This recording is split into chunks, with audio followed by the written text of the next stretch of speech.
नमस्कार प्यारे बच्चों, कैसे हैं आप सभी। उम्मीद करता हूँ सभी स्वस्थ होंगे, ठीक होंगे और आपकी पढ़ाई भी सुचारू रूप से चल रही होगी। प्यारे बच्चों, आज हम आरो भाग 2 चैप्टर संख्या 4, जिसका नाम है कैमरे में बंद अपाहिज, लेखक हैं जो रघुवीर साय जी द्वारा रचित एक कविता है। और यह कविता कहाँ संकलित है, किसमें संकलित है? तो एक काव्य संग्रह है लोग भूल गए हैं, जिस पर रघुवीर साय जी को साहित्य अकादमी पुरस्कार भी मिल चुका है। ठीक है प्यारे बच्चों, तो आज हम वन शॉट के अंतर्गत यह कविता हम लोग कंप्लीट करने वाले हैं, एक एक शब्द का अर्थ समझते हुए, और साथ में राइटिंग क्वेश्चंस यानी विवरणात्मक क्वेश्चंस भी हम लोग हल करेंगे। तो प्यारे बच्चों, जल्दी से जुड़ जाइए हमारे साथ में। फिर ऐसा मौका नहीं मिलेगा आप लोगों को कि लाइव हम लोग पढ़ें इस कविता को और एक एक शब्द का अर्थ पढ़ें, हमें ना समझ में आए, ऐसा इम्पॉसिबल हो सकता है। यदि आप लोग पढ़ेंगे तो अच्छे समझ में आएगा, 100% समझ में आएगा, और अब की बार हम हिंदी में 100% मार्क्स भी प्राप्त करेंगे। तो प्यारे बच्चों, जल्दी सेशन जुड़ जाइए और कमेंट करके बताइए कि आप मेरी आवाज़ आप लोग तक पहुंच पाई, कि हम लोग लाइव आ चुके हैं। तो प्यारे बच्चों, आप सभी का हार्दिक अभिनंदन, स्वागत करता हूं हमारे YouTube channel .24/7 class 11th and 12th YouTube channel पर। तो प्यारे बच्चों, आज हम पढ़ेंगे कैमरे में बंद अपाहिज। कविता है हमारी रघुवीर साय जी। ध्यान रखना, लेखक का नाम पूछ लिया जाए गलती से तो कौन है? रघुवीर सहाय। ठीक है, हाँ, ये आपको ध्यान में रखना है। तो कैमरे में बंद अपाहिज, इसमें क्या है, ये 1990 दशक के आसपास की कविता है। इसमें क्या होता है कि एक अपंग अपाहिज व्यक्ति को स्टूडियो के अंदर लाया जाता है और उनसे बेतुके सवाल किए जाते हैं। क्या तुम अपंग हो? क्या तुम्हें बुरा लगता है? कितना बुरा लगता है? आप लोग हमें बताइए। तो इस प्रकार से यहाँ बेतुके की बात, बेतुके सवालों किए जाते हैं उस अपाहिज बेचारे से। पहले कविता का सारांश पढ़ लेते हैं हम। अत्यंत साधारण या अनायास सी प्रतीत होने वाली शैली में समाज की दारुण, दारुण होता है भयंकर, दारुण क्या होता है? भयंकर विडंबनाओं को पकड़ने की जो कला रघुवीर सहाय की कविताओं में मिलती है, उसका प्रतिनिधि उदाहरण है यह कविता। प्रस्तुत कविता कैमरे में बंद अपाहिज जो लोग भूल गए हैं संग्रह से ली गई है। इसी संग्रह के कारण लोग भूल गए हैं, इन्हें साहित्य अकादमी पुरस्कार मिल चुका है।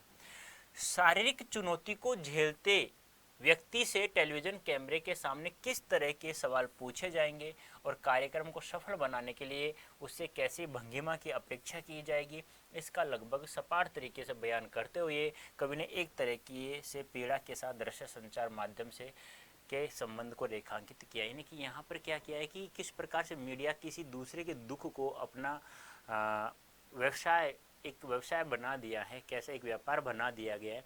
यहाँ उनसे बेतुके सवाल करते हैं, वो किस लिए? कि बस अपनी टीआरपी बढ़ाने के लिए।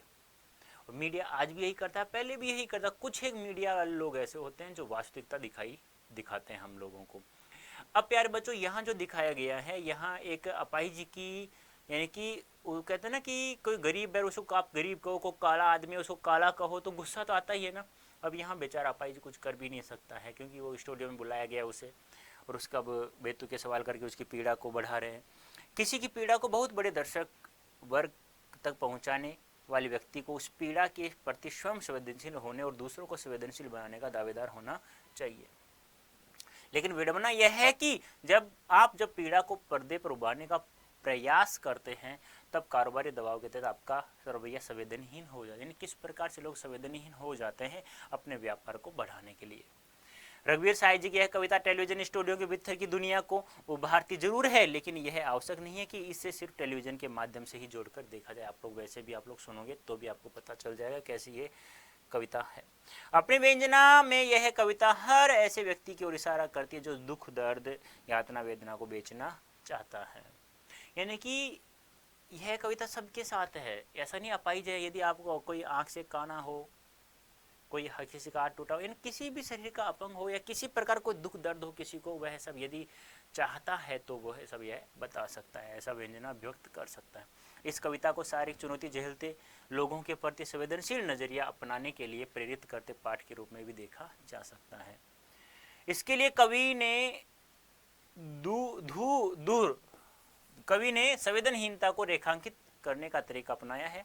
वह दिखलाता है किस तरह कोरोना जगाने के मकसद से शुरू हुआ कार्यक्रम क्रूर बन जाता है। यानी कि शुरू में कहा था कि आप लोगों को यह कार्यक्रम आपकी रोचकता के लिए, मनोरंजन कराने के लिए दिखाया जाएगा, लेकिन यह कार्यक्रम जब सफल होता जब है अपाहिज रोता, अपाहिज के साथ दर्शक रोने लग, लेकिन बाद में जब दर्शक भी नहीं रोते, अपाहिज भी नहीं रोता है, तो कहते हैं आपको आपके सामाजिक उद्देश्य की पूर्ति कराने के लिए यह कार्यक्रम आपको दिखाया गया था।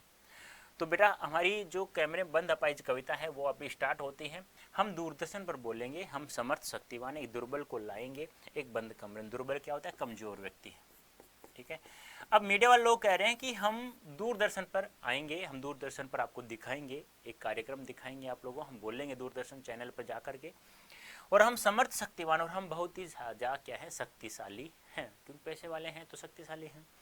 एक दुर्बल को लाएंगे एक बंद कमरे में, कह रहे हैं हम एक कमजोर व्यक्ति को लाएंगे एक बंद कमरे, यानी स्टूडियो में हम एक कमरे, एक अपाहिज को, यानी कि एक दुर्बल, यानी कि अपाहिज को नहीं, सॉरी, कमजोर व्यक्ति को लाएंगे। यानी कि क्या कह रहे हैं मीडिया के लोग कि हम दूरदर्शन पर आएंगे, बोलेंगे, और हम बहुत ही ज़्यादा पावरफुल लोग हैं, शक्तिशाली लोग हैं, और हम एक कमज़ोर व्यक्ति को लाएंगे हमारे स्टूडियो के अंदर। उससे पूछेंगे तो आप क्या अपाहिज हैं। अब हम उससे पूछेंगे, एक अपाहिज को लाते हैं कमज़ोर व्यक्ति को, तो हम उससे कहते हैं मीडिया वालों को, फिर हम उससे पूछेंगे क्या क्या आप क्या अपाहिज हैं। पहला क्वेश्चन पूछते हैं, क्या आप अपाहिज हैं। अपाहिज को अपाहिज हैं पूछोगे तो गुस्सा आएगा ना, आएगा ना। काने को काना कहो, काला को काला कहो, तो गुस्सा तो आएगा। तो आप अपाहिज क्यों हैं। दूसरा क्वेश्चन बोलते हैं कि आप क्या अपाहिज हैं। फिर दूसरा कहता है आप क्यों अपाहिज हैं। अरे भाई अपाहिज भगवान ने पैदा किया है, मुझे ऐसा ही हूं मैं, तो कैसे बेतु के सवाल है। इनका आंसर है कि आपके पास, आपका अपाहिजपन क्या दुख देता होगा, देता है, यानी कि देखो देता होगा, देता है तो कितना, बताइए हमें। क्या कह रहे हैं कि हम एक दुर्बल व्यक्ति को लाएंगे, कमजोर व्यक्ति को लाएंगे, फिर हम उससे पूछेंगे क्या तुम अपाहिज हो, आप अपाहिज क्यों हैं, क्या आपको अपाहिज होना दुख देता है, आपको दुख है, दुख है तो कितना दुख है हमें बताइए। ये कोष्टक में लिखा हुआ है। ये जो एंकर है, जो क्वेश्चंस कर रहा है, इंटरव्यू कर रहा है, साक्षात्कार कर रहा है उस अपाहिज व्यक्ति के सामने, तो वह ये जो कोष्टक में लिखा हुआ है ना, ये अपनी आंखों के इशारे से कैमरे वाले को कह रहा है, क्या कैमरा दिखाओ इसे बड़ा बड़ा, यानी कि जिस अपाहिज से क्वेश्चंस कर रहा है वो एंकर, तो वो कह रहा है कि इस अपाहिज के चेहरे को बड़ा करके दिखाइए कैमरे पर्दे पर, जिससे लोगों को दिखाई दे उसकी दुख दिखाई दे, उसकी आंखों के इशारे से, यानी सॉरी उसकी आंखों से, उसके चेहरे से उसका दुख उन्हें दिखाई दे। हाँ तो बताइए आपका दुख क्या है। फिर उनसे पूछ रहा है, एंकर पूछ रहा है वापस कि बताइए आपको क्या दुख है, क्या आपको अपाहिज होना दुख है, बताइए आपको दुख है तो कितना दुख है, ये सब बताइए, जल्दी बताइए, वह दुख बताइए, बता नहीं पाएगा। अब कह रहा है कि आपको जो भी दुख है आप बता दीजिए और जल्दी बताइए, ऐसा मौका नहीं मिलने वाला है तुझे बार बार, लेकिन फिर भी वह बता नहीं पाएगा। अब बताइए इन सवालों का यदि आप अपने इसकी जगह, अपाहिज की जगह आप स्वयं को रख के देखिए कि आप लोग इनको जवाब दे सकते हो, नहीं दे सकते ना। आपको गुस्सा आ रहा होगा कि इसके चांटा खींच करके एक चांटा मारा जाए ना, तो ऐसा गुस्सा आ रहा होगा। तो ये प्रसंग है, आपसे पूछा नहीं जाएगा। जिन बच्चों से पूछा जाए आपसे लिखना कैसे लिखते हैं तो आप लोग देख लीजिएगा। प्रस्तुत पद्यान हमारे पाठ्य पुस्तक आरोह भाग 2 के अंतर्गत कैमरे बंद अपाहिज कविता से अवतरित है, ठीक है। इसमें आपसे पूछा नहीं जाएगा, जिसे पूछा है वो लोग देख लीजिएगा। अब जो मैंने बताया है केवल वही लिखी है, इसकी व्याख्या यहाँ पर आप लोग देख लीजिएगा, ठीक है। अब आपसे पूछे भाषा कैसी है, भाषा सरल एवं सुबोध सहज है, कैसी बोली है, खड़ी बोली हिंदी का प्रयोग किया गया, छंद मुक्त कविता, बिना छंदों के इसमें कविता का प्रयोग किया है, प्रश्नवाचक अलंकार भी है, क्योंकि क्या क्वेश्चन पूछा गया ना, क्या आप अपाहिज हैं, क्या आप अपाहिज हैं तो कितना है, तो यहाँ पे क्वेश्चन पूछा गया तो प्रश्नवाचक अलंकार हो गया। प्रारंभ की पंक्ति में विरोधाभास अलंकार भी है। विरोधाभास क्यों है, वो कह रहे हैं कि हम पावरफुल लोग हैं, लेकिन फिर पावरफुल हो तो अट्ठे खट्टे को लाओ ना, किसी मोटे ताजे को लाओ या किसी धनवान व्यक्ति को लाओ। अरे भाई तुम पावरफुल हो तो फिर अपाहिज को क्यों ला रहे हो, भाई कमजोर व्यक्ति को क्यों ला रहे हो। तुम अपने आप को कह रहे हो हम अपाहिज भी, हम पावरफुल लोग में हैं, फिर भी एक बेचारे अपंग को ला रहे हो। और वर्णों की आवर्तीकरण अनुप्रास अलंकार। नेक्स्ट पद है, सोचिए बताइए आपको अपाहिजपन होकर कैसा लगता है। कैसा यानी कैसा लगता है, यानी कि अब एंकर पूछ रहा है अपाहिज से कि सोचो और हमें बताओ कि आपको अपाहिज होकर कैसा लगता है, कि आप अपाहिज हैं, अपंग हैं, तो आपको कैसा लगता है। कैसा, फिर जोर कर देता है भी कैसा लगता है, यानी कैसा लगता है। कहता है सोचो और बताइए आपको अपाहिज होकर, अपंग होकर कैसा लगता है।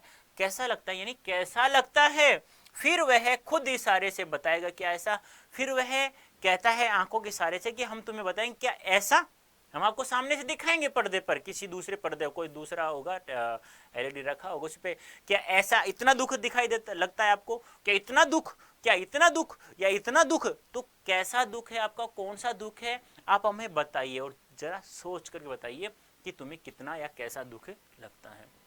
सोचिए, बताइए, थोड़ी कोशिश करिए। अब कहता है एंकर कि थोड़ा सोचो आराम से और बताओ, फिर तुम बताओ, थोड़ा कोशिश करोगे तो बता पाओगे। फिर वह इशारा करता है आंखों से, क्या कि तुम यह जो अवसर आपको मिल रहा है आपको अपना दुख बताने का, फिर यह अवसर आपको समाप्त हो जाए, खो दोगे, फिर अपना दुख नहीं बता पाओगे लोगों को। आप जानते हैं कि कार्यक्रम रोचक बनाने के वास्ते हम पूछ पूछ कर उसको रुला देंगे, इंतजार करते हैं आप भी उसके साथ उसके रो पड़ने का करते हैं, यह प्रश्न पूछा नहीं जाए। अब मीडिया वाले लोगों का क्या है, मीडिया वाले लोगों को इशारे से बताया जा रहा है, यह बोला नहीं जाता, तो क्या कहते हैं,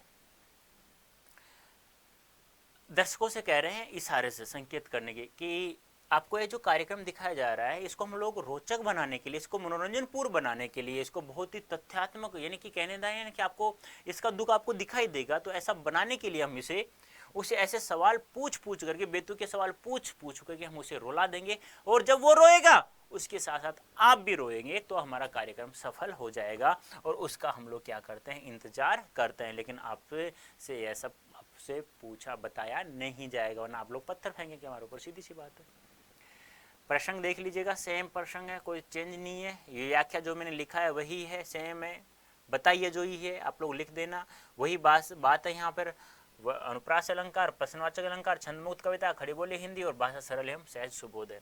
नेक्स्ट है हमारा पद है, फिर हम पर्दे पर दिखलाएंगे फूली हुई आंखें, एक बड़ी तस्वीर, बहुत बड़ी तस्वीर, उसके चेहरे ओठों पर एक कसम कसाहट, आशा है आप भी उसकी अपंगता की पीड़ा मानेंगे, एक और कोशिश दर्शक धीरज रखिए देखिए। अब क्या कह रहे हैं एंकर, देखिए, फिर हम पर्दे पर दिखलाएंगे उसकी फूली हुई आंखों की एक बड़ी तस्वीर।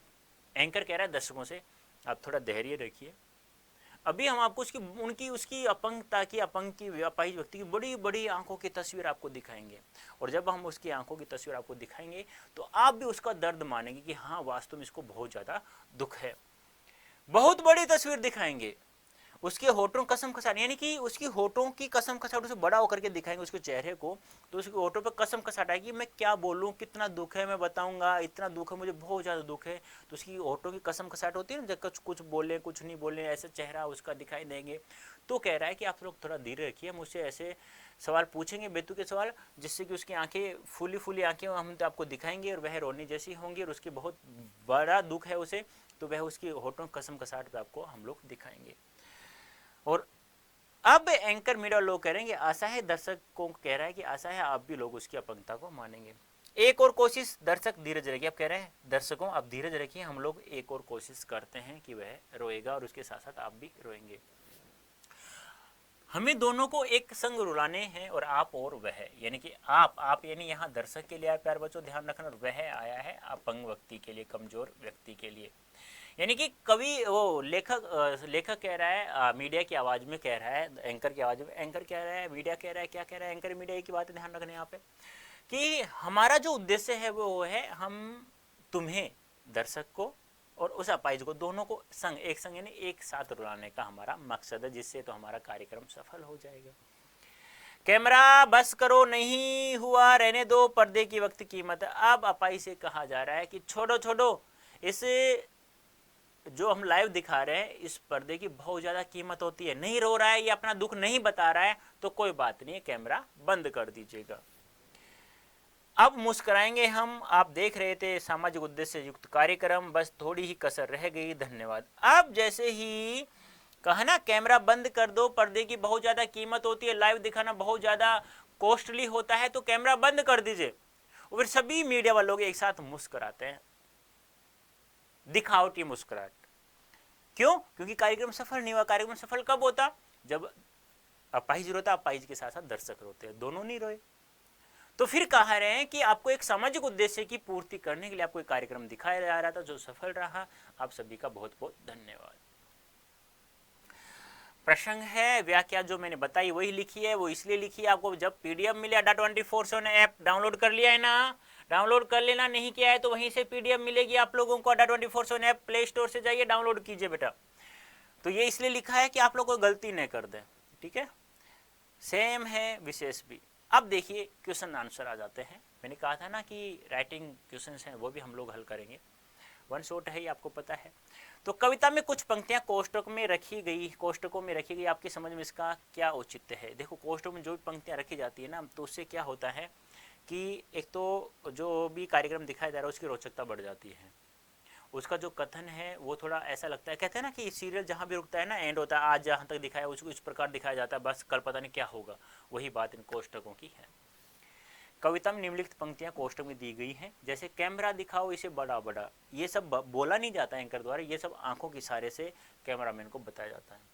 हम खुद इशारे से बताएंगे, क्या ऐसा दुख है आपको, यह अवसर खो देंगे, यह प्रश्न पूछा नहीं जाएगा, आशा है आप उसकी अपंगता को पीड़ा मानेंगे, कैमरा बस करो, नहीं हुआ रहने दो, पर्दे के व्यक्ति की कीमत है, बस थोड़ी कसर रहेगी। ये सब क्यों कहा गया है, वो इसलिए कहा गया इन सभी पंक्तियों में यह अर्थ निकलता है कि मीडिया के लोगों के पास संवेदना बिल्कुल भी नहीं है, संवेदनाएं बिल्कुल भी नहीं होती हैं, अर्थात वे अपने व्यापार के लिए किसी भी कमजोर व्यक्ति के दुख को साधक बना लेते हैं, यानी किसी भी व्यक्ति के दुख को, कमजोरी को अपना व्यवसाय बना लेते हैं।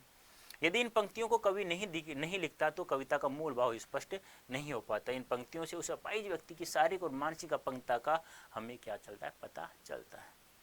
नेक्स्ट क्वेश्चन है, कैमरे में बंद अपाहिज करुणा के मुखौटे में छिपी क्रूरता की कविता है, विचार कीजिए। बात तो सही है, अपाहिज करुणा दुख के मुखौटे पीछे क्रूरता है, क्यों? क्योंकि उसे गुस्सा भी आ रहा था लेकिन गुस्सा अपना दिखा नहीं पा रहा था। मीडिया वाले लोग यही तो चाहते थे, वह भी समझदार था। यह कविता अपनेपन की भावना में छिपी क्रूरता को उजागर करती है। सामाजिक उद्देश्य के नाम पर अपाहिज की पीड़ा को दर्शकों तक पहुंचाया जाता है। यह कार्य ऊपर से करुण भाव को दर्शाता है, परंतु इस कविता का मूल भाव शून्य, संवेदनहीन मीडिया पर व्यंग किया गया है। लोकतंत्र का चौथा स्तंभ कहा जाने वाला मीडिया इसे एक रोचक कार्यक्रम बनाना चाहता है, जिससे उसका यह कार्यक्रम लोगों में लोकप्रिय हो सके।